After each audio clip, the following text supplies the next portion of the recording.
What is a worship keys player? What does it mean to fill space? How do you make a smooth transition? And what even is a warm pad? If you are a piano player at your church, you've likely asked yourself a few of these questions. But I've got good news. It's not nearly as confusing as it seems to play keys at your church. I'm Julia with Sunday Sounds, and I'm so excited to talk through the role of the modern worship keys player with you. In this video, we're going to be breaking down what it means to be a keys player in today's worship atmosphere. And we'll also talk about some of the pain points that you might have in figuring out what to play and how to play it. Now, playing worship keys can seem like a bit of a complicated task, especially if you aren't familiar with the technical side of things or if you're classically trained. But good news, you're in the right place. Worship keys players today have a lot of responsibilities, which can seem to be a little overwhelming. We're asked to play the songs in the set list, of course. We're also asked to handle transitions between songs, to play while a pastor or someone is talking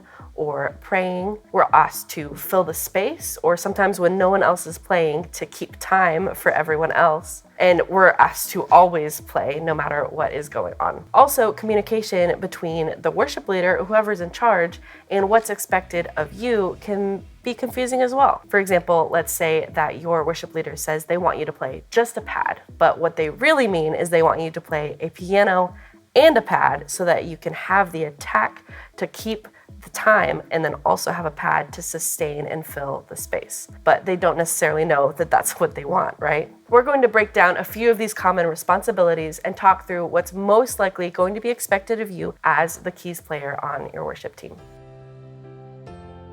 The first responsibility that seems like the most obvious thing that's asked of you is to play the songs in the set list, right? But what does it mean to play the songs? Do you just play piano? Do you try to play all the sounds that you hear in the original recording? Do you just play the chords that are on the chord chart, or do you arpeggiate or play what you find in sheet music? Well, it might vary depending on what band you are playing with. Let's say that you're playing with a relatively small band. You have an acoustic guitar player, a drummer, a vocalist, and you. It's very likely that you will be expected to fill more space because there is more space to fill, right? One of the ways that you can do this is by playing more notes. So when you read the chords on your chord chart, you can embellish those chords with suspended notes or arpeggiations through the chords. So this is how I would do that.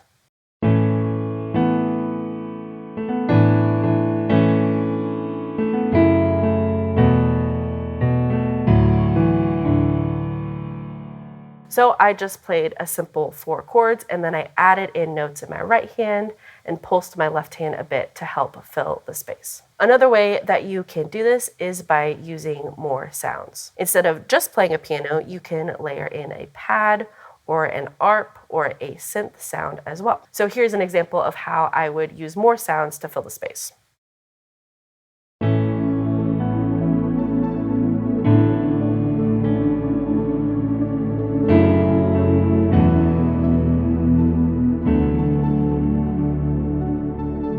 Another way you can fill more space is by using sounds that sustain for longer. So for example, using a piano and a pad that sustains and just builds that foundation for the rest of the team.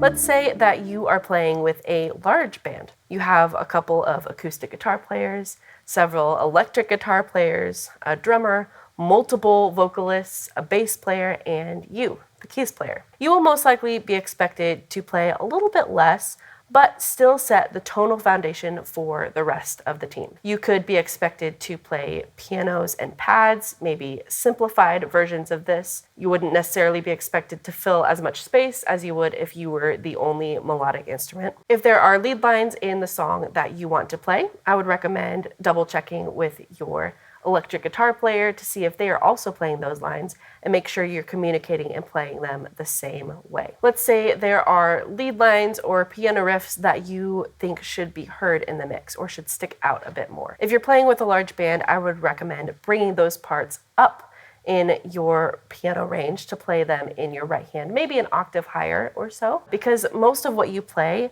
lies in the middle range of the frequency spectrum. So when all the rest of the instruments are playing, you won't necessarily be heard specifically, but that's a good thing, right? Because you are laying the tonal foundation. But if there are specific parts you want to be heard, you'll want to bring those up a bit higher. So this is how I would do that if I were playing a lead line with a full band.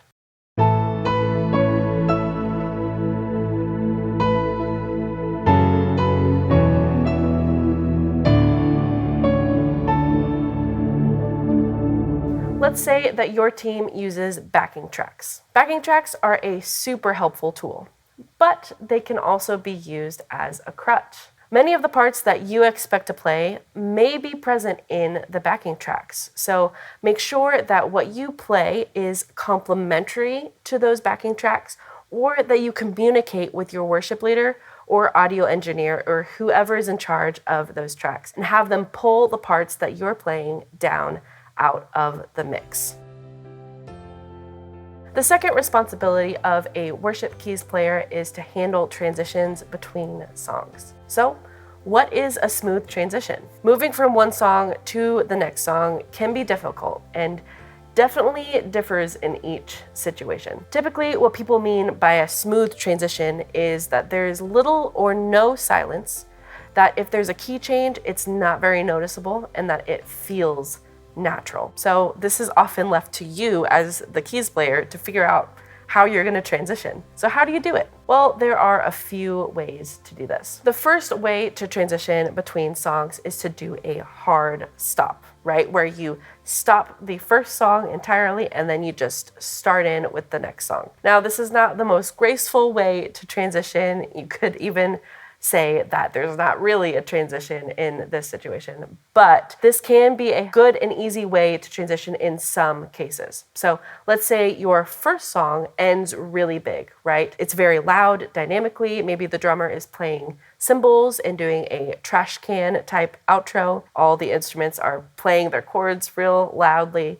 And then your new song starts out of the wake of all of that noise. This is a great situation to do a hard stop transition. It makes key changes seem pretty easy and natural as you transition to the new song. Now, I do want to say that you do not want to do a hard stop transition for a quiet moment, right? If you were to stop, then there would be silence, and especially if there's a key change, moving into the next song would feel a bit awkward. And I'm sure that we've all had those moments, right? But if you're really going to think through your transitions and what you're going to play, this would not be the best time to do this type of transition. The second way to transition between songs is to do a gentle fade from one song into the next song. And especially if you are moving to a new key, this can be a fairly easy way to transition. So today I'm using the Sunday Keys app for the iPad for all of my sounds. And I'm going to use a feature called Tonic, which is a drone pad that exists in the background of what you're playing in whatever key you designate. So I'm going to show you how to transition from one key to the next using Tonic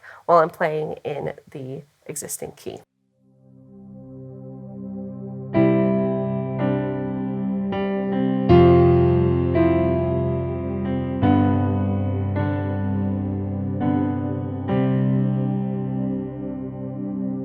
So now I'm going to transition to my new key just by selecting the next key and coming in with that chord.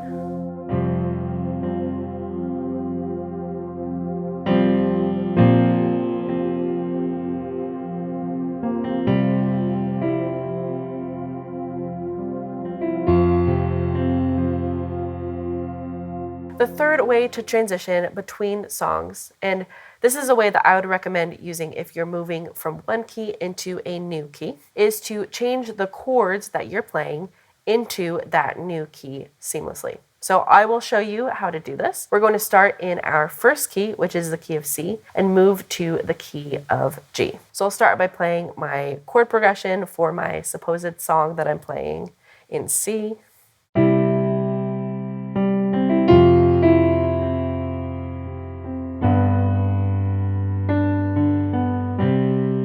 And then I'm going to play the 5 chord of the new key, which is D. and then the 1 chord of the new key, which is G. And now I am tonally centered back into this new key. So I'll show you one more time that transition from C to G. So we start in C.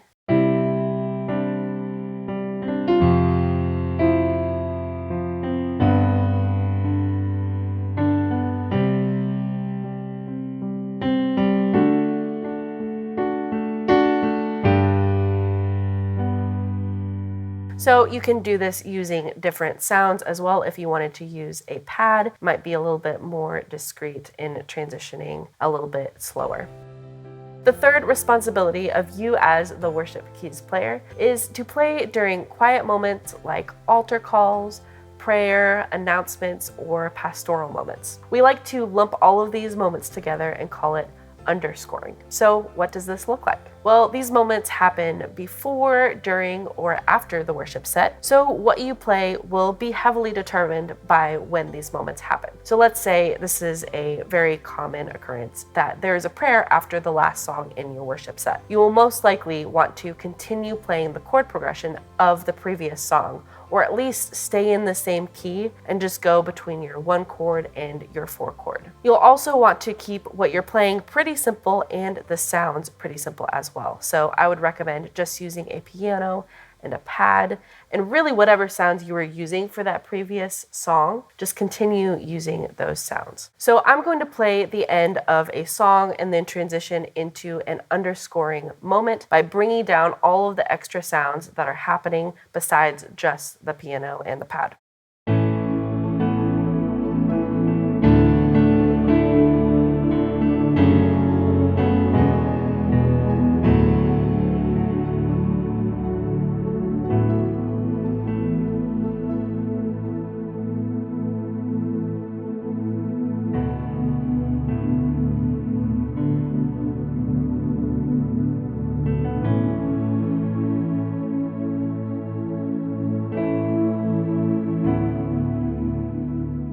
Another way that you can be prepared for these moments is by creating a patch that's specifically for underscoring or prayerful times. You can do this by selecting a piano and a pad, or maybe multiple pads, maybe sounds that you're using in other songs in your set list, and making it available as a patch so that you can select it at any point in time, so that it's available for you if your worship leader wants to move to one of these moments and you maybe didn't plan that. If you don't know what to play during moments of underscoring, you can play the chord progression of the previous song that you played or of the upcoming song. Or if you want to keep it super simple, you can just play the 1 and the 4 of the key that you're in. So I'll demonstrate what that looks like and how I would do that.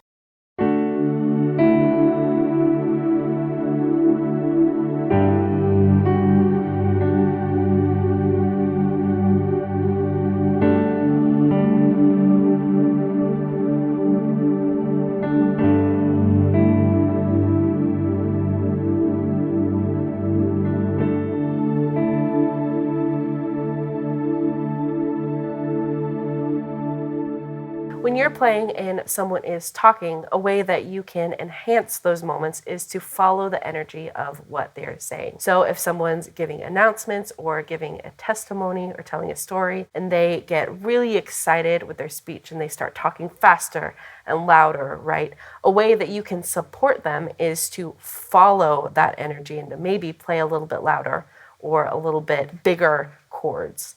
And then to bring that energy back down when they get quiet again. So here's an example of that. I will start with a quiet moment and then move into a moment with a little more energy and then back down to a quiet underscoring moment.